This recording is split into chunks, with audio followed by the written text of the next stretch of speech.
Recientemente, la Universidad de Salamanca, con el apoyo de FUSADES, presentó en El Salvador los hallazgos de una serie de encuestas realizadas de forma personal a diputados y diputadas de la Asamblea Legislativa. Es parte del proyecto de élites parlamentarias de América Latina que realiza periódicamente esta universidad española desde el año 1994.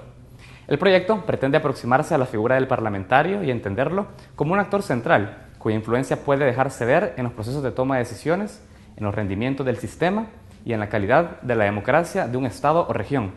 Por ello, entre el 3 y el 26 de septiembre de 2012, se consultó a 62 diputados, 25 de Arena, 23 del FMLN, 8 de Gana, 5 del PCN y 2 de otros partidos políticos, sobre diferentes aspectos relativos a nuestra calidad de la democracia y el desempeño de sus instituciones. Esta mañana, Luis Mario Rodríguez, director del Departamento de Estudios Políticos de FUSADE, nos brindará un análisis a partir de la lectura de los principales hallazgos que arroja esta encuesta, la importancia que representa un estudio de estas características y lo que implican sus resultados para el estado de la democracia y la institucionalidad de nuestro país, así como algunas recomendaciones para un mejor trabajo y rendimiento parlamentario. Soy Saúl Hernández Alfaro, bienvenidos a Francamente.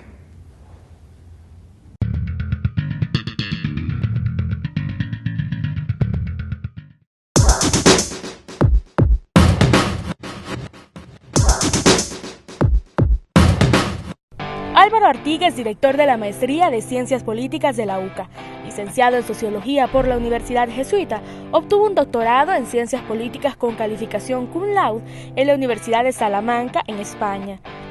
También tiene una maestría por la Facultad Latinoamericana de Ciencias Sociales. Además de trabajar en la UCA, ha sido docente en la Universidad de Costa Rica y consultor de diferentes organizaciones como la Fundación Guillermo Manuel Ungo, donde ha investigado sobre partidos políticos y sistemas de partidos, sistemas electorales, comportamiento electoral, gobernabilidad, democracia o comunicación política, entre otros campos. Luis Mario Rodríguez es doctor en Derecho Privado por la Universidad Autónoma de Barcelona y también por la Universidad José Matías Delgado de El Salvador. Cursó una maestría en Derecho Empresarial en la Universidad Antonio de Nebrija en Madrid y tiene un máster en Ciencias Políticas de la UCA. Es miembro de la Sala Legal de la Universidad Dr. José Matías Delgado y desde 2010 contribuye con FUSADES como director del Departamento de Estudios Políticos. Su nombre sonó fuerte antes de las últimas elecciones presidenciales de 2009 como precandidato por el partido Arena, pero después de un convulso proceso de elección interna, incluso renunció al COENA, del que era director ejecutivo. Ambos nos acompañan esta mañana en nuestro set para analizar los resultados de la reciente encuesta realizada a 62 diputados salvadoreños en el marco del proyecto de élites parlamentarias de América Latina. Discutiremos con ellos como solo nosotros sabemos hacerlo, francamente. Bienvenidos a Francamente, estamos iniciando una nueva semana. Gracias por hacerlo con este espacio de entrevistas. Hoy es lunes 19 de agosto de 2013. Saludos a ustedes que nos ven también a través de la web en www.tvx.com.sv. También a aquellos que nos están siguiendo en redes sociales, en Facebook, en francamente.tvx y en Twitter en @francamentetvx. Invitamos a aquellos que aún no lo han hecho a que puedan sumarse a nuestras redes sociales y participar de esta entrevista. Esta mañana nuestro invitado es Luis Mario Rodríguez, director del Departamento de Estudios Políticos de FUSADES. También está invitado a este set el doctor Álvaro Artigas, director de la Maestría de Ciencia Política de la UCA, pero por motivos de salud no le ha sido posible acompañarnos esta mañana. Tenemos para discutir durante el transcurso de una hora acá en Francamente con el doctor Luis Mario Rodríguez los resultados que arrojó la encuesta a diputados dentro del marco del proyecto Élites Parlamentarias de América Latina, realizado por la Universidad de Salamanca en apoyo con FUSADES. Queremos saber qué nos arrojan estos resultados, cuál es la importancia de conocer detrás de estos números el estado de la democracia y la institucionalidad parlamentaria y también política en el país.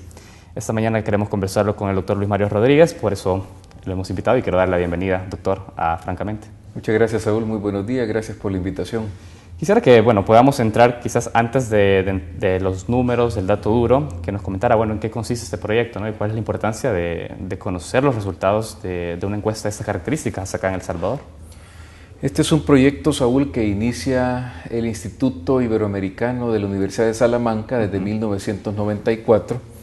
Ya son 20 años de encuestas a nivel latinoamericano que la Universidad de Salamanca hace a los diputados en los distintos congresos en América Latina Su objetivo principal es conocer las actitudes, los comportamientos, las opiniones de los diputados en los distintos parlamentos sobre varios temas relacionados con la democracia, relacionados con los sistemas electorales, con ellos mismos y cómo percibe la ciudadanía los partidos políticos, con el papel del Estado y del mercado, con todo el tema de la disciplina partidaria, en fin, una serie de aspectos que pueden delimitarnos cómo está la calidad de la democracia en cada uno de los países latinoamericanos, con una enorme ventaja, como ya lo mencionaba al inicio, que estamos hablando de una serie de encuestas que inician en el 94, que ya asume entonces 20 años el proyecto y que ya nos permite entonces hacer análisis comparativos de cómo responde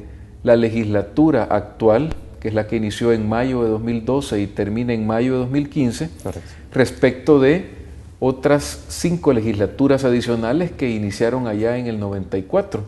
Y esa es una riqueza de información porque nos permite conocer cómo ha evolucionado el comportamiento de los diputados, sus percepciones sobre la democracia, si es que ha evolucionado, porque en algunos aspectos, y fíjese usted, nos decía el investigador responsable, que es Manuel Alcántara, politólogo importante, ex vicerrector de la Universidad de Salamanca, que en el caso salvadoreño es donde más estable se ha mantenido la mayoría de respuestas en las distintas legislaturas sobre esta encuesta.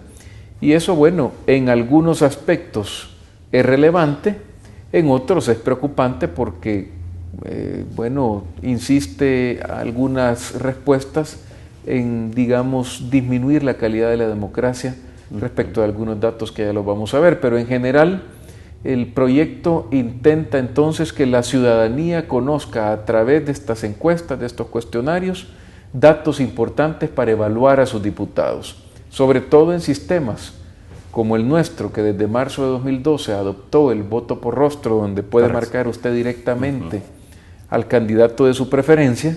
Entonces ya usted identifica, bueno, hay, digamos, acá en el bloque de diputados de este partido una tendencia a apoyar este tipo de situaciones. Y ahí, bueno, se trata desde lo que ya le mencioné, de apoyo al Estado o al mercado, apoyo a temas de conciencia como el aborto, la legalización de las drogas, las uniones de personas del mismo sexo, todo eso también se pregunta en la encuesta. Sí, tenemos cuál fue el comportamiento al preguntar sobre estos temas, pero antes de ir entrando en eso, hay temas importantes. Usted decía, el comportamiento se ha mantenido de alguna forma, bueno, sin alterarse, estable, ¿no?, a lo largo de los años en algunos temas. Sí. Hay una que a mí me interesa bastante, que me gustaría saber cómo poder entenderla, porque percepción de estabilidad de la democracia. Se tenía en 2009, por ejemplo, que pasó de un 20,6% a un 69,0% en 2012. Es decir, es un salto cualitativo. Es decir, la categoría muy estable fue la que pasó del 20,6 al 69,0. ¿Cómo entender también este paso tan importante a considerar la democracia como muy estable? ¿Es que cambió la percepción en los diputados en esos 4 años sobre la calidad de la democracia? Bueno, hay un dato antes que no le mencioné como dato general. El responsable único de la encuesta es la Universidad de Salamanca, y el investigador responsable que plasma los datos, los interpreta en cada uno de los resúmenes que están en el documento, que se pueden contar en la página web de FUSADES, es el doctor Manuel Alcántara. Como FUSADES lo que hicimos fue contribuir financieramente para que las doctoras, estudiantes de doctorado que vinieron a levantar las encuestas, pudieran, bueno, volar desde España a El Salvador, su alojamiento en el país, y luego, por supuesto, todo el tema de convocatoria de FUSADES para dar a conocer este tipo de herramientas que contribuyen luego a tener datos sólidos para hacer investigaciones. Entonces, dicho eso, la encuesta, digamos, le presenta, como usted muy bien lo señala, datos duros. No interpreta, simplemente da la fotografía para que luego los investigadores acudamos a esos datos, intentemos buscar las causas y hagamos pues lo que nos gusta hacer, que es darle al país datos para que pueda luego entender por qué sucede lo que sucede en política, ¿ya? Entonces, el tema de la estabilidad de la democracia es importante por varios aspectos. Primero, una democracia estable dice mucho de la calidad misma de un sistema democrático, de un sistema político, en la medida que los partidos entienden que la democracia es el único cauce para que los ciudadanos nos comuniquemos con ellos a través de las elecciones, a través de las urnas. En esa misma medida, entonces, una sociedad empieza a funcionar de manera libre y de manera correcta. Antes eso no funcionaba, eran los militares los que a través de golpes o dictaduras en América Latina establecían a los gobiernos y por lo tanto no teníamos estabilidad democrática. Lo que teníamos ahí era pues cualquier otra cosa, pero no nos expresábamos los ciudadanos a través de las urnas. Entonces estos saltos en la estabilidad democrática, fíjese, no solo es curioso el que usted me menciona de 2009 a 2012, sino el que tenemos desde 1994 hasta 2012. Allá en 1994 un 4% de los diputados entrevistados de la legislatura 94-97 decían que había una democracia entre muy estable y estable. El resto hablaba de que no había estabilidad democrática. Y eso ha aumentado casi al 70%, 69%. Claro. Entonces, ese salto de 4% a 70% de estabilidad democrática dice mucho sobre cómo el proceso de paz, sobre cómo la evolución de nuestros partidos, el hecho que se haya transformado nuestras fuerzas beligerantes en partidos políticos, ha hecho que la democracia entonces empiece a caminar, a estabilizarse, hombre, con los problemas graves, algunos de ellos que estamos viendo hoy día, pero que al final de cuentas, el doctor Alcántara dice, son problemas que están ahí, que él, que conoce toda América Latina, compara y sabe que puede preocuparnos como ciudadanos, pero que son problemas propios y hasta normales de la democracia. Que en estos últimos años se haya dado un salto tan grande, casi de, ¿cuántos puntos me mencionaba usted ahí? Entre de 20 a 69, ¿no? Correcto, estamos hablando entonces de una incidencia a nuestro juicio que tiene que ver con la alternancia política.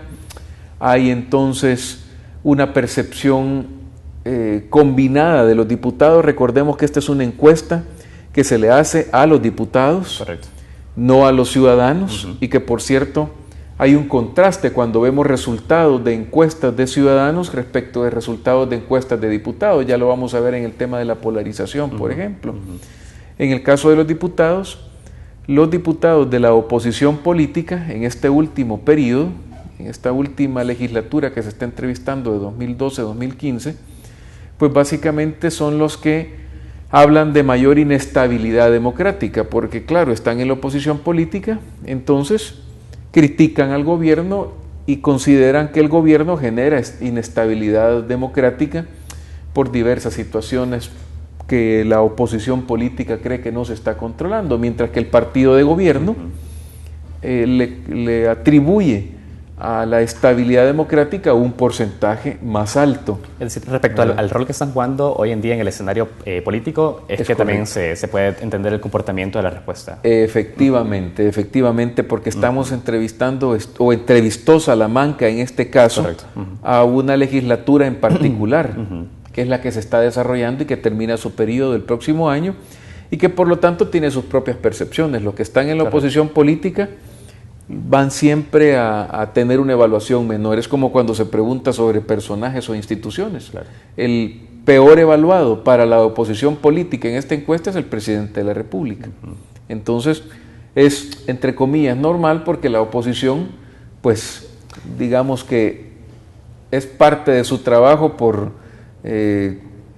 se atribuye a la falta de cultura política también, ¿verdad? Correcto. Doctor, yo tengo que ir a un primer corte. Hay bastantes datos que arrojó en este último momento. Vamos a ir entrando de a poco con ellos. Me interesó de contrastarlo con el comportamiento de la ciudadanía. Ver de qué forma también la percepción de los diputados sobre la democracia tiene algún tipo de incidencia en el comportamiento ciudadano sobre el tema. Vamos a un primer corte y enseguida regresamos a Francamente.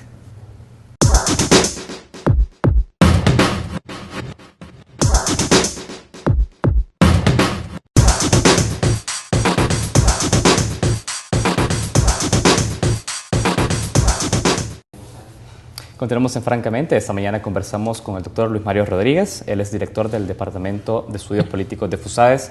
Hablamos esta mañana sobre los resultados de las encuestas al proyecto Élites Parlamentarias de América Latina, realizado por la Universidad de Salamanca en apoyo con FUSAES. Y usted nos decía, doctor, fueron muchos datos en el último tramo que a mí me gustaría ir retomando. Uno de estos, decía usted, es importante destacar de alguna forma el contraste que se da respecto a la percepción de la estabilidad democrática por parte de los parlamentarios, que es lo que tiene la ciudadanía. Ahora, el hecho de que un diputado y tu sistema, tu parlamento tenga una consideración estable sobre la democracia, ¿tiene incidencia en definitiva sobre lo que el ciudadano también opinará en un futuro, doctor Rodríguez? Sí, claro que tiene incidencia. ¿Le da seguridad, digamos, esto? Tiene incidencia, le da seguridad a los ciudadanos, a los empresarios que buscan esa certidumbre justamente para invertir. Y esa certidumbre surge porque al final son los partidos, son los diputados los que generan y aprueban las leyes, los que pueden generar estabilidad o inestabilidad política. Hombre, lo hemos visto en los últimos años o en el último año, toda la inestabilidad que se ha generado con la crisis institucional. Pero digamos que la estamos teniendo, esa crisis, por más grave que sea y que puede, continuar deteriorando las instituciones, pero está dándose dentro del sistema democrático, no se está dando fuera del sistema democrático, se está dando dentro de un sistema que ojalá dé los resultados o de los mecanismos mismos dentro de la democracia para solventar esta situación. Los ciudadanos contrastan en sus encuestas y sus respuestas respecto de cómo lo hacen los diputados. Cuando se pregunta, por ejemplo, acerca de la ubicación ideológica de los partidos políticos y se les dice a los diputados que se autoubiquen en una escala donde 1 es izquierda y 10 es derecha, los diputados principalmente de los partidos mayoritarios se siguen ubicando en las extremas. El FMLN muy cercano al 1, ¿ya?, que es izquierda, y Arena muy cercano al 10, que es derecha. Vemos que los partidos mayoritarios avanzan muy poco a acercarse al 5, donde tendríamos entonces partidos de centroizquierda o partidos de centro derecha. Permanecen anclados en las extremas.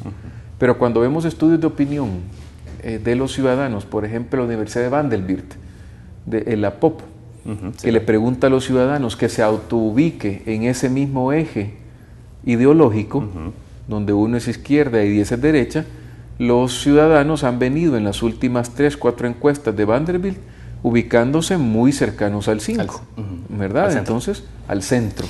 Es interesante ese dato, qué bueno que lo menciona, porque también cuando se les hace la pregunta a los diputados sobre el tema de distanciamiento entre ciudadanos y partidos políticos, ellos, se les plantean una serie de motivos por los cuales ellos considerarían que existe este distanciamiento y le dan un 52.6% al hecho de no representar intereses y demandas de la ciudadanía. De alguna forma también no poder trasladar esa representación política cuando usted dice ellos se ubican a los polos y no al centro, podría también estar teniendo repercusión también esto efectivamente sobre la poca representación que tienen los partidos políticos sobre la ciudadanía. Sin duda alguna. Fíjese, esa polarización que ya señalamos de los diputados en los distintos extremos del eje ideológico se refleja luego en las posturas que tienen, que probablemente contrastan con lo que los ciudadanos quieren. Los ciudadanos no quieren que haya extremos entre uno diciendo que debe haber más Estado y el otro diciendo que debe haber más mercado. Los ciudadanos quieren que el Estado haga lo que debe hacer y que el mercado, con la reglamentación del caso, respete los derechos de los consumidores, respete los derechos de los ciudadanos y les haga cumplir sus obligaciones a aquellos que violentan el orden legal. No quiere estar viendo entonces esas extremas. No le interesa al ciudadano que uno esté más apegado al ALBA y el otro esté más apegado a los tratados de libre comercio con los Estados Unidos. Lo que quiere es, aquellos que se dedican, por ejemplo, a la exportación y son pequeños exportadores, que se estén dando las libertades y las facilidades para poder diversificar lo que exportan a otros países, principalmente a Centroamérica y a los Estados Unidos. O que haya polos también que estén muy en los extremos, cuando se habla, por ejemplo, de los sistemas de votos, que todavía sigue reflejándose en la encuesta, que unos quieren el voto por persona y el otros quieren el voto por bandera, alejado de lo que quiere la ciudadanía. Los diputados deberían, en ese sentido, en el tema electoral, observar qué es lo que quiere la ciudadanía. La ciudadanía en marzo de 2012 mayoritariamente dijo que quiere elegir directamente a su diputado. Entonces, hay una segunda opción que marcan los ciudadanos. El segundo problema por el cual no hay esa conexión entre diputados y ciudadanos es que consideran que hay algunos dentro de los partidos políticos que están prestándose a corrupción. Sí, claro. Y eso también es importante que los diputados lo puedan tener en cuenta, que limpien sus partidos, que contribuyan a fortalecer todo el sistema anticorrupción del país, que mucho de ello tiene que ver con las leyes. Este tipo de respuestas, si los partidos fueran audaces, tomaran estos resultados y dijeran, bueno, nos están considerando corruptos, o por lo menos nos están considerando alejados de ellos como ciudadanos porque algunos de nuestros compañeros están en corrupción. Para que nuestro partido aleje esa percepción de la ciudadanía, fortalezcamos la Corte de Cuentas, fortalezcamos el Tribunal de Ética, aprobemos una nueva ley de enriquecimiento ilícito de empleados y funcionarios públicos. En general, fortalezcamos el sistema anticorrupción. Ahí es el valor agregado que este tipo de encuestas tiene, si realmente los diputados son audaces y pueden aprovechar este tipo de herramientas. De herramientas, claro. Pero pareciera por ahí que a nivel privado los diputados sí expresan este tipo de dificultades, porque inclusive usted mencionaba el tema de corrupción y es el 44.4% en cuanto a la percepción de los encuestados sobre por qué la ciudadanía tendría un distanciamiento de los partidos políticos. Correcto. Me interesaba el tema anterior, cuando se decía posicionarse en los polos cuando la ciudadanía está pensando más bien en un escenario de centro. Así es. Estratégicamente también en una campaña electoral ahora vemos que los partidos tratan de llegar a ese centro y tratan de alejarse de esa noción de reivindicar esa figura más opuesta, digamos, más polarizada. ¿Usted también ve que estos tipos de mecanismos al final no terminan siendo del todo sinceros, en el sentido que los partidos políticos, si bien expresan las dificultades, no hacen nada al respecto para poder solucionarlas? Se lo pregunto, doctor, porque son comportamientos similares a los de la ciudadanía. Sí, bueno, los partidos políticos intentan en campaña siempre pescar allá donde hay ciudadanos que les pueden finalmente dar la victoria. El caso del presidente Funes, donde claramente él dirigió su mensaje al voto indeciso y que finalmente le dio la victoria al FMLN y lo llevó al poder. Los ciudadanos ahora continúan o han evolucionado informándose más. Hay un segmento de los ciudadanos, de los votantes, que si bien y lamentablemente no es la gran mayoría, pero sí en una elección tan cerrada como la que probablemente tengamos en febrero, sí importa que estos ciudadanos estén informados. Y entonces ahí es donde los partidos han identificado este nicho de votos indecisos y por lo tanto están intentando enviar sus propuestas hacia ese nicho. Ya un candidato del Movimiento Unidad lanzó su proyecto dirigido en alguna manera a ese segmento y estoy seguro que conforme vayamos conociendo los planes de gobierno de los próximos candidatos, también van a intentar mostrar una cara de moderación, una cara de cercanía a los ciudadanos, propuestas que no están en los extremos, pero cuando uno ve estos resultados, donde el diputado se confiesa y donde entonces podemos observar dónde se autoubican y dónde lo ubican sus compañeros diputados a los compañeros diputados del otro partido, vemos que todavía se siguen ubicando en los extremos.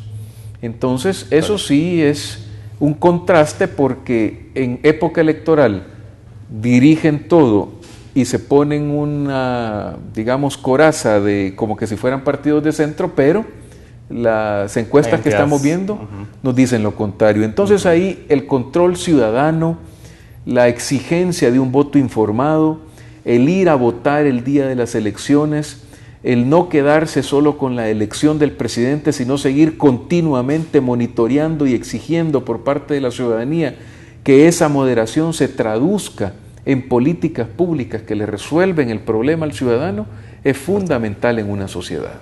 De acuerdo. Doctor, tengo que ir a un nuevo corte. Sí. Tenemos todavía algunos datos que discutir. Lo vamos a hacer en detalle al volver de la pausa. ¿Cómo no? Vamos a un nuevo corte y enseguida regresamos a Francamente.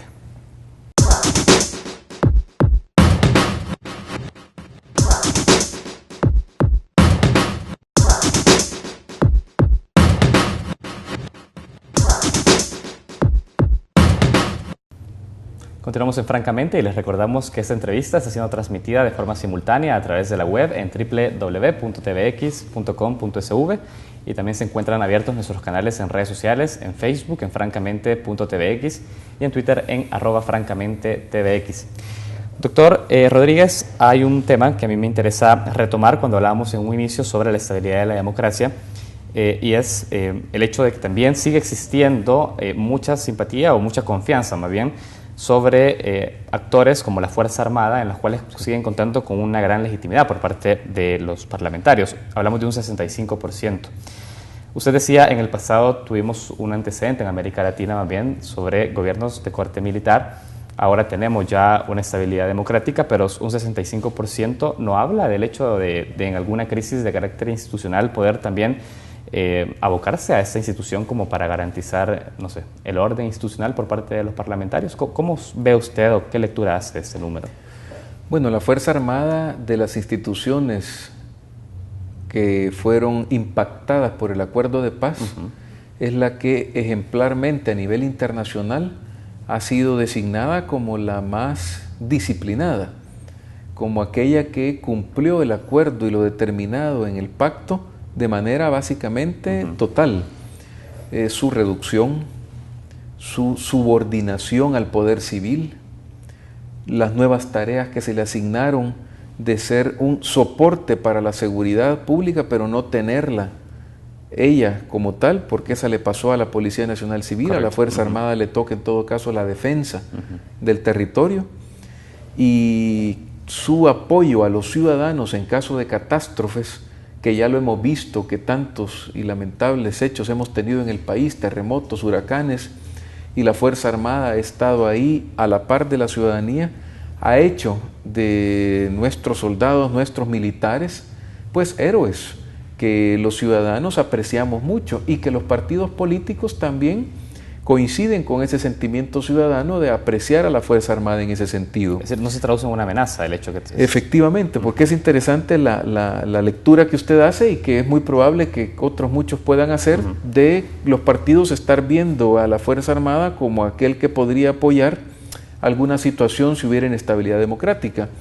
Yo no dudo que apoyaría el orden democrático como tal, pero no prestarse a interpretar qué es el orden democrático para un partido y para otro, en el sentido de querer apoyar un golpe, o lo que hemos visto lamentablemente en países vecinos como Honduras.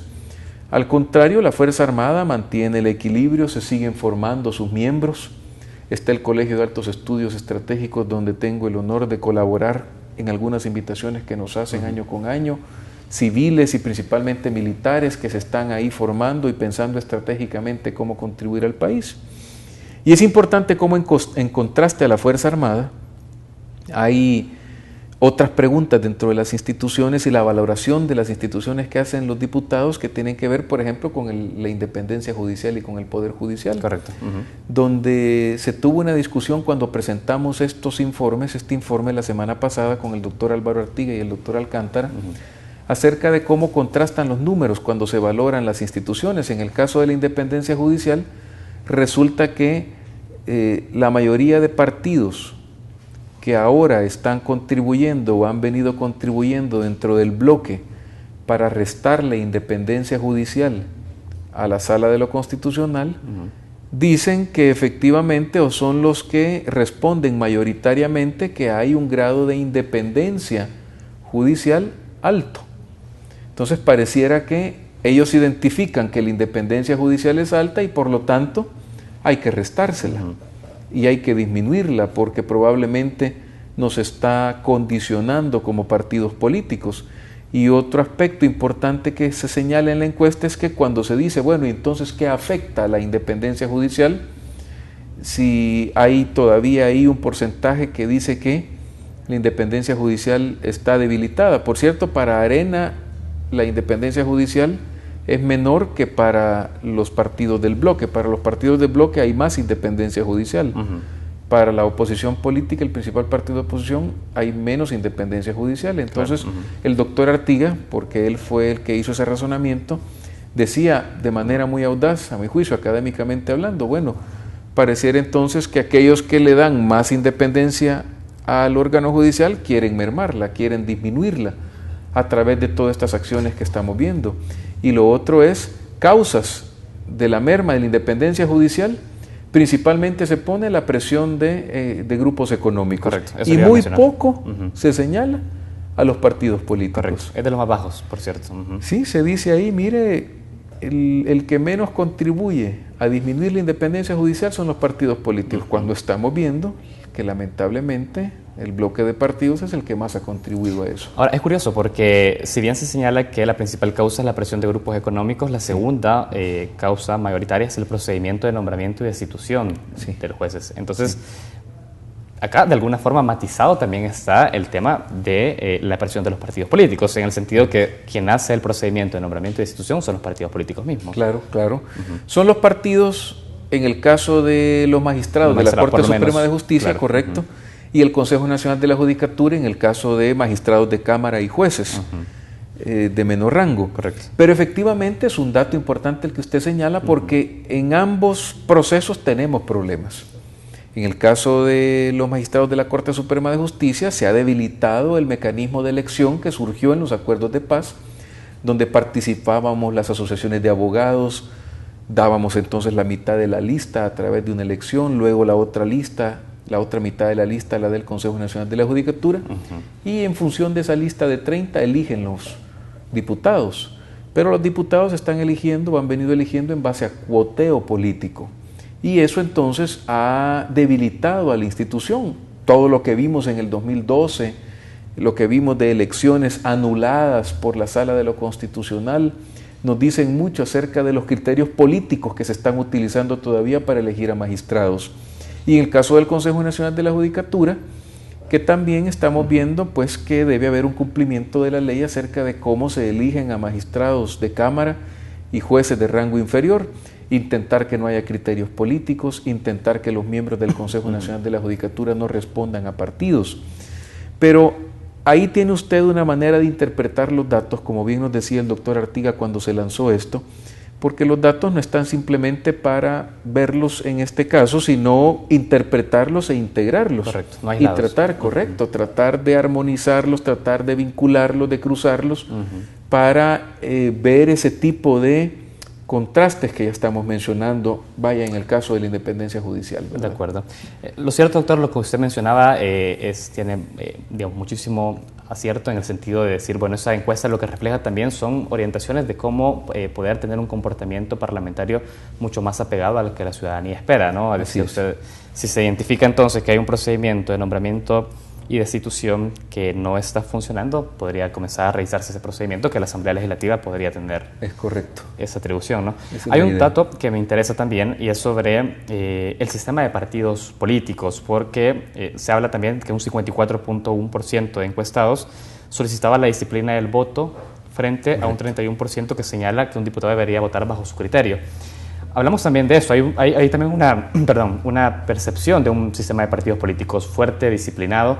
¿Eso cómo viene también a incidir dentro de la dinámica? Realmente es lo que tenemos, estamos frente a partidos cerrados, disciplinados al interior de sus filas. ¿Cómo podemos ver estos números? Pues fíjese que el promedio de respuestas de los diputados cuando se les pregunta si debería exigirse siempre la disciplina de voto en el grupo, más del casi el 55% del total de 84 diputados, vaya, de los 75 que finalmente lograron entrevistarse, dicen que sí debería exigirse siempre la disciplina de voto en el grupo. Cuando se desagregan los datos, cuando se separan los datos, el grupo de diputados mayoritario que dice que debería siempre exigirse la disciplina del voto son los del FMLN, con un 78.3%, casi el 80% de diputados del Frente dice que siempre se debería exigir la disciplina del voto. Esto no es otra cosa más que el diputado vote como el partido dice que debe votar. Correcto. Si se separa de ese voto, entonces estamos con un problema de indisciplina. Esto es importante porque refleja todavía la falta de, digamos, cohesión partidaria y de libertad para que el diputado pueda pensar con criterio propio sobre cómo votar cuando se le presenta una situación en la Asamblea Legislativa. donde más libertad se deja a los diputados para que voten según su conciencia son en los temas de carácter moral, como los que hablábamos del aborto o del matrimonio de las personas del mismo sexo, mientras que en otras situaciones que no tienen que ver con aspectos de conciencia, ahí los diputados entonces están apretando, ¿verdad? Y están diciendo de que debe haber más disciplina. En ambos casos. En ambos casos, correcto, de que debe haber más disciplina. Y por lo tanto, cuando se trata de asuntos de conciencia, dan más libertad para el voto. Cuando se trata de asuntos que no son de conciencia, como leyes que tienen que ver con regulaciones de precios, etcétera, entonces ahí más disciplina. En un sistema como el nuestro, donde ya votamos por persona, donde votamos directamente por el diputado y donde se está pidiendo que inclusive se permita cruzar el voto de tal forma que se puedan elegir diputados de un partido y de otro, porque probablemente al ciudadano no solo le gustan los diputados de un solo partido, sino de varios, pues deberíamos tener de alguna manera diputados con un criterio más libre, que puedan dar su voto aunque contraste con lo que el partido quiere. ¿Usted cree que sería una condición óptima esa? Sí, sí, siempre y cuando la cultura política dentro del partido se fortalezca, en el sentido que el hecho que un diputado vote de manera diferente a su partido no sea interpretado por la cúpula del partido y el partido en general como una indisciplina que amerita una expulsión. Claro. ¿Ya? El tema acá es dos situaciones que debemos mejorar antes que eso suceda. Primero, fortalecer esa cultura política dentro del partido. ¿Cómo se fortalece esa cultura política dentro del partido? Incentivando los mecanismos de elección interna, todo el tema de democracia interna dentro de los partidos, que se pueda elegir de manera democrática a través de voto a quienes van a ser diputados dentro de los partidos, porque entonces así llegan los mejores y llegan aquellos que tienen también un criterio más cercano a los militantes del partido, a los ciudadanos. Y segundo, fortaleciendo el sistema anticorrupción, porque si alguien está votando porque el otro lo compró, está votando de manera distinta a su partido, porque otro de otro partido lo compró, ahí hay corrupción de por medio y entonces tiene que funcionar el sistema anticorrupción. ¿Ya? Y esto tiene que ver con otras preguntas interesantes relacionadas con el voto por persona y el voto por bandera, donde se siguen posicionando parte de los partidos con el voto por bandera y otro partido se posiciona más en el voto por rostro, en el voto por persona. Eso nos sigue diciendo que todavía hay polarización en ese tema electoral dentro de la Asamblea. Ahora, doctor, ¿cómo poder entender también eso último que usted nos menciona? Porque dice, bueno, que comienza a actuar también los mecanismos de anticorrupción cuando un diputado estaría votando por otras causas, bueno, motivadas quizás por ofrecimiento, dádivas y cualquier otro tipo de causa. Y usted dice, por otro lado, habrá que dejar también libertad a espacios para un voto que sea independiente de la línea del partido. Es decir, cómo poder tener también este tipo de armonía al hecho de dejar libertad al diputado y a la vez no dejar tampoco que exista un procedimiento en el cual lo haga a través de mecanismos de corrupción. Es decir, cómo lograr esta independencia y sin que finalmente termine siendo ligada a un acto de ofrecimiento de un tercero, por ejemplo. Bueno, ahí está el dilema y el punto complicado en nuestro sistema tan débil institucionalmente, donde hay muy poca investigación sobre casos de corrupción, donde hay muy poca independencia en las instituciones que tienen a su cargo el combate contra la corrupción. Es decir, usted dice que tendría que ir en simultáneo, ¿no? Una libertad y un mayor control sobre... Si fortalecemos ese mecanismo de anticorrupción y algún diputado está votando en contra de su partido, no tanto porque su criterio así se lo señala o porque se siente de alguna manera obligado porque sus votantes están a favor de que él se distancie en esa decisión de lo que están haciendo sus compañeros de partido. Si por contraste, en lugar de esas motivaciones, tiene el tema de la corrupción, entonces, si tuviéramos una sección de probidad de la Corte Suprema de Justicia funcional que verificara de manera correcta el patrimonio del diputado, o una Corte de Cuentas que también fuera midiendo el uso de los recursos públicos de manera independiente, o una Fiscalía General de la República con una unidad anticorrupción que vigilara a través de un sistema de lavado de dinero si hay ahí señales de enriquecimiento ilícito de un diputado, entonces pudiera hacerse una vinculación, ¿verdad? Pero también tiene que ver con el tipo de persona que elegimos para que llegue a la Asamblea Legislativa, y también la encuesta tiene ese vínculo con la profesionalización de la política, donde se intenta descubrir cuáles son las características, cuáles son los motivos, cuáles son las antecedentes que llevaron a una persona a participar en política. En la medida que esa persona esté bien formada y sea ética, en esa misma medida su voto libre va a estar alejado de motivos de corrupción y muy cercano a motivos de identificación con sus votantes e identificación con criterios válidos. Porque hablamos ya de la profesionalización misma de la política. Es correcto. Doctor, quiero que me comente cómo vienen esos datos sobre cuáles fueron las motivaciones a la incorporación de la política, pero quiero que lo hagamos al volver de la pausa. Muy bien. Vamos a nuestro último corte y enseguida volvemos a Francamente.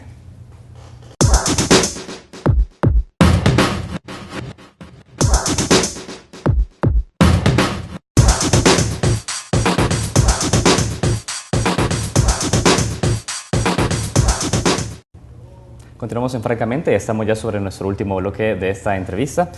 Doctor Luis Manuel Rodríguez, quisiera que me comentara también cuáles son estas motivaciones de las que hablaba finalmente a la hora de incorporarse a la política, antes de entrar a temas ya más concretos, porque también hay preguntas importantes para la ciudadanía, como esos problemas que los diputados consideran como más importantes resolver. Sí, ¿no? Claro. Quizás antes de entrar a eso, coménteme, estas motivaciones finalmente vienen dadas por un carácter de profesionalización, vienen dadas porque hay una vinculación con el partido, con una línea ideológica. ¿Cuál fue la respuesta que se da? ¿Cómo se ven esos números? Muy bien, rápidamente.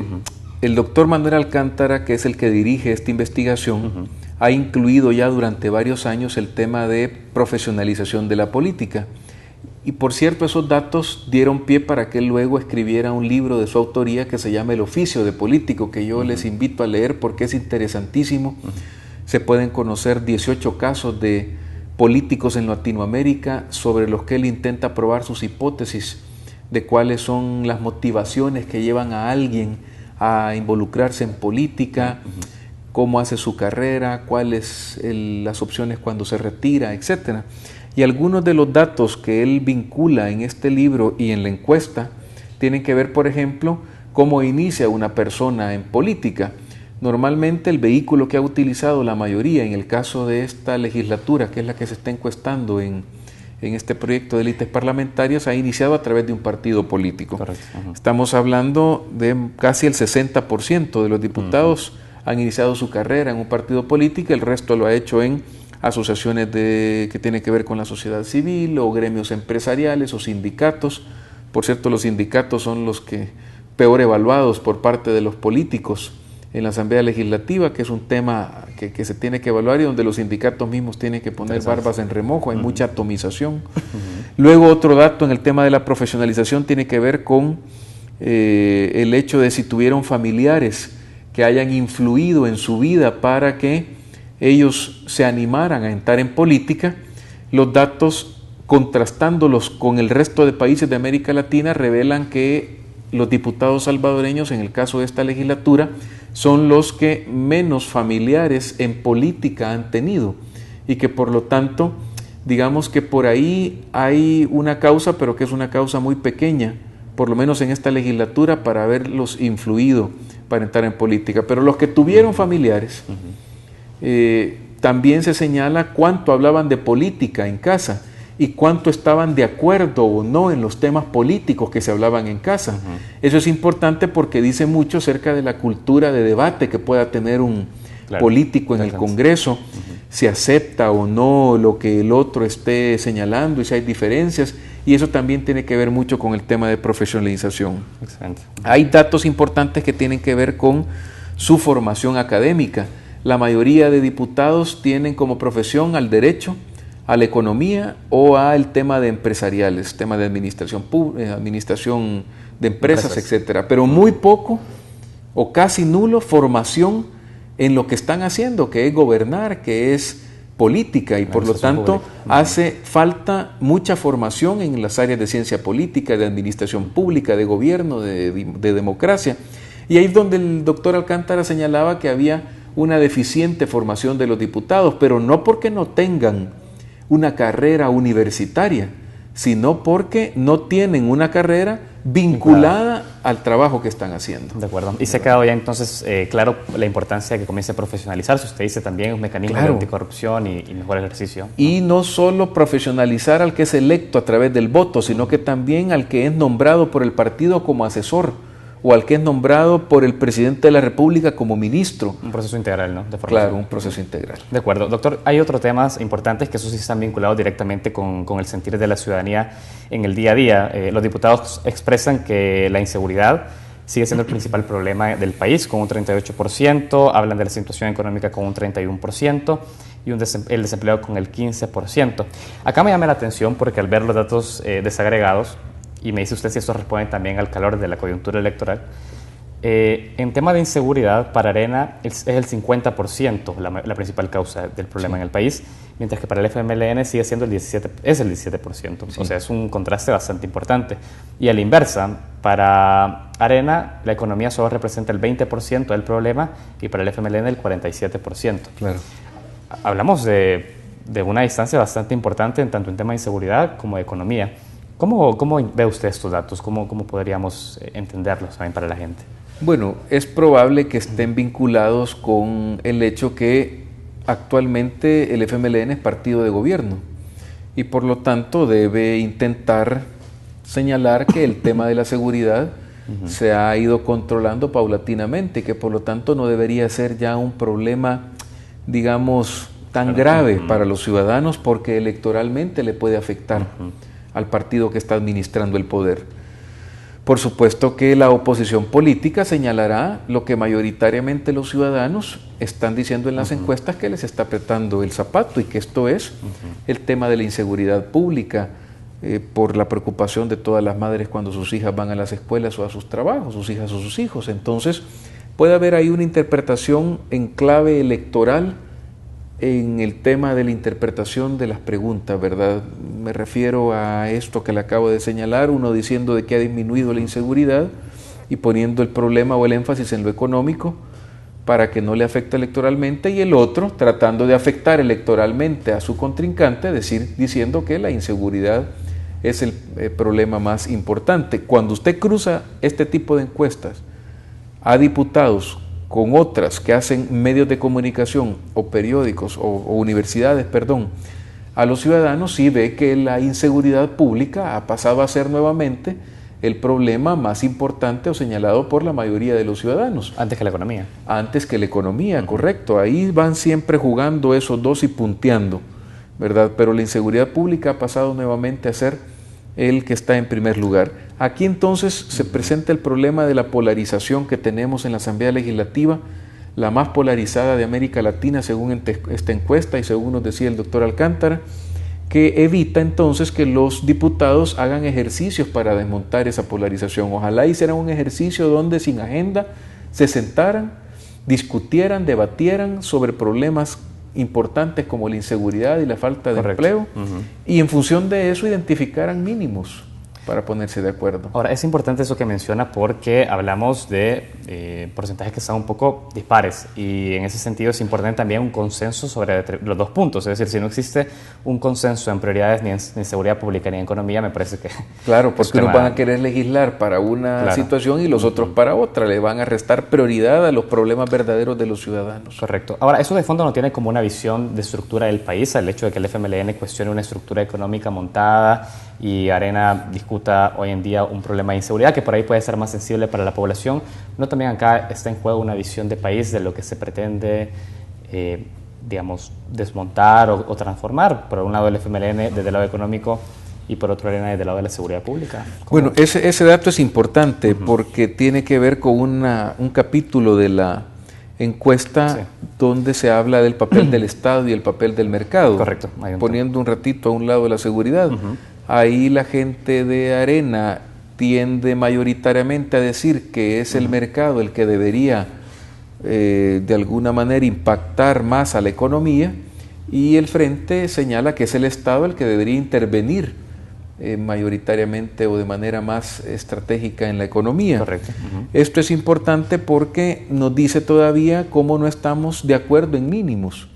en aquello que Felipe González decía, miren, identifiquen lo que les da de comer y sobre eso que les da de comer pónganse de acuerdo. Si ni siquiera sobre eso se pueden poner de acuerdo, entonces van a morir de hambre.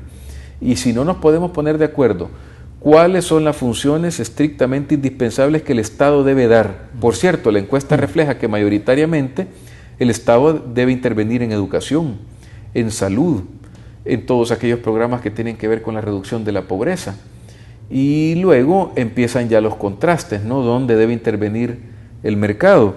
Pero hay situaciones que nos siguen dando una polarización importante. Fíjese, en un eje donde 1 es más Estado y 10 es más mercado, el FMLN se sitúa en el 2.7, o sea, cercano del 1, cercano a intervención del Estado. Y Arena se ubica en el 8.4, cercano al 10, donde debe haber más mercado. Liberalización del mercado, claro. Y luego se pregunta acerca de quién debería ser dueño de las empresas más importantes del país. Y se sigue ubicando casi en un 6% el FMLN, ¿ya? Y en un 2% Arena diciendo de que el Estado no debe ser dueño de las empresas más importantes del país y el Frente diciendo que sí debe ser dueño. Entonces, hay una discusión de ahí vemos un contraste importante y en lo que usted mencionaba de la seguridad no debería tener una clave de interpretación ideológica, debería tener un camino muy claro que los ciudadanos están pidiendo a gritos que se atienda, porque se están muriendo nuestros jóvenes, principalmente por no atender este problema de la seguridad. De acuerdo. Hay un tema también respecto a lo económico, cuando se hace una pregunta sobre la percepción sobre los tratados de libre comercio. Sí, correcto. Específicamente sobre el último acuerdo de asociación, entre la Unión Europea y Centroamérica, sí, en el cual para el FMLN eso representa un 4.1 de simpatía frente a un 8.1 de Arena. Así es. Aun cuando el FMLN fue también uno de quienes promovió esta discusión, es decir, y votó a favor de un acuerdo de asociación. Podemos pensar también que de fondo, en una esfera privada, el FMLN tiene todavía resentimiento sobre este tipo de acuerdos, pero expresa lo contrario a la hora de hacer una votación de carácter público. Hay una presión también por el contexto electoral, nuevamente repito, porque no fue en cualquier momento que se realiza la encuesta, es a 2 años de la elección. ¿Cómo pueden interpretar esto? Bueno, por lo general, la izquierda latinoamericana ha sido contraria a la apertura comercial, por todo el tema de la globalización, cómo afecta a nuestras empresas, cómo afecta a los ciudadanos, a los consumidores, y por lo tanto hay una globalización que en parte mal administrada sí puede afectar las economías nacionales. Entonces, por ahí puede venir probablemente una interpretación de este tipo de respuestas, pero también refleja esta situación la polarización que hay en la Asamblea Legislativa, ya lo habíamos mencionado. Se va más al lado de ALBA, el FMLN, y más al lado del Tratado de Libre Comercio con los Estados Unidos, Arena. Y fíjese, es curioso porque el acuerdo de asociación comercial no solo incluía aspectos de carácter económico, sino también aspectos de carácter político. Si no hubiésemos ratificado los convenios de la OIT sobre libertad sindical y negociación colectiva, el convenio 87 y el convenio 98, que le permite a las instituciones públicas constituir sindicatos y negociar contratos colectivos para mejorar las prestaciones sociales de los trabajadores, el acuerdo de asociación comercial con la Unión Europea probablemente no lo tendríamos. Entonces, ese tipo de aspectos son importantes evaluarlos por parte de todos los partidos para que también apoyen, porque no solo tiene que ver con el mercado, tiene que ver con derechos de los trabajadores, que en teoría están muy cercanos también a los partidos de izquierda. De acuerdo. Doctor, hay un tema también importante y es el hecho, hablamos de lo económico y ya también a nivel político, hay acá como una paradoja, porque por un lado, Arena, si bien se sitúa en lo económico muy liberal, digamos, en el sentido de plantear más bien una liberalización del mercado frente al Estado, no así tiene bastante rechazo a aprobación de temas como el matrimonio entre personas del mismo sexo, legalización de drogas y aborto. O sea, una agenda que, entre otros estados de América Latina, se posiciona dentro del liberalismo más político. Digamos, hay también este contraste, ¿no? Es interesante verlo. En lo económico liberal, pero por ahí más conservador en lo político. Es correcto. La encuesta refleja que hay más permisividad, si lo queremos llamar así, por parte del FMLN a temas como el aborto, la legalización del matrimonio de personas del mismo sexo y la legalización de las drogas, que en el lado de Arena.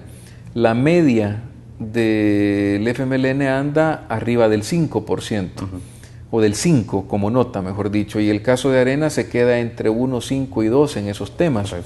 Son temas muy complejos, donde se mezclan valores, se mezclan principios, se mezclan actitudes y cuestiones también religiosas, pero que los partidos también deberían interpretar el clamor ciudadano respecto de el respeto a la vida, respecto de la desnaturalización de la familia, respecto de del gran debate internacional sobre la legalización de las drogas, que ahí está sobre la mesa, si es correcto o no que un joven tenga libre acceso o no a la droga. Entonces, son temas que tarde o temprano en la Asamblea Legislativa, porque es la tendencia en América Latina y en el mundo, van a tener que discutirse y se van a tener que interpretar respecto de lo que los ciudadanos quieran, y ahí va a ser importante escuchar a los ciudadanos.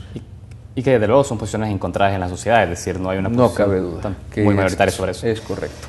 Doctor, tengo que ir cerrando ya la entrevista. Sus últimas, impresiones sobre lo que podría ser acá en MAS el comportamiento para una próxima encuesta. ¿Usted cree que se irá teniendo un comportamiento como lo hemos visto en los últimos años? ¿Podrá haber sobresaltos, cree usted, con el resultado de este tipo de encuestas? ¿Cómo lo ve? Mire, hay que destacar un par de aspectos importantes. El primero, la estabilidad de la democracia, que ya señalábamos, que la mayoría de los partidos, si bien no la consideran totalmente estable, pues sí hay estabilidad democrática. Estamos en el cauce donde ya no nos hablamos a través de balas, sino que nos hablamos a través de leyes, a través de estrategias políticas de los partidos, algunas de ellas que ponen en riesgo la institucionalidad, pero dentro del cauce democrático, ¿ya? La otra es que los políticos tienen mucha confianza en el sistema electoral, y eso es importante porque es el mecanismo que traduce la voluntad de los ciudadanos en votos y los votos en escaños al final, en diputados, y por lo tanto eso es muy trascendental. Y lo tercero también, que los partidos identifican, los diputados identifican a las elecciones como el único mecanismo que los ciudadanos tenemos para demostrar y expresar nuestras preferencias políticas, eligiéndolos a ellos como nuestros representantes. También mayoritariamente los diputados prefieren al sistema democrático que al contrario de otras formas autoritarias que las desechan. Hay un par de diputados en cada uno de los partidos que quisieran todavía gobiernos autoritarios, pero esto en la encuesta hay que destacarlo independientemente de la polarización que tengamos, que no es que sea positiva, pero que ojalá pudiéramos enrumbarla a un debate y una discusión sana. Excelente. Doctor, ha sido un gusto tenerlo y igualmente, ha sido un resultado bastante importante para seguir observando. Muchas gracias, Saúl. Muy amable. Gracias a ustedes también que nos acompañaron durante esta mañana. El reprise de esta entrevista viene a las 11 de la noche y también podrán encontrarlo en nuestro canal de YouTube. Sigan en sintonía de Canal TVX. Muchas gracias.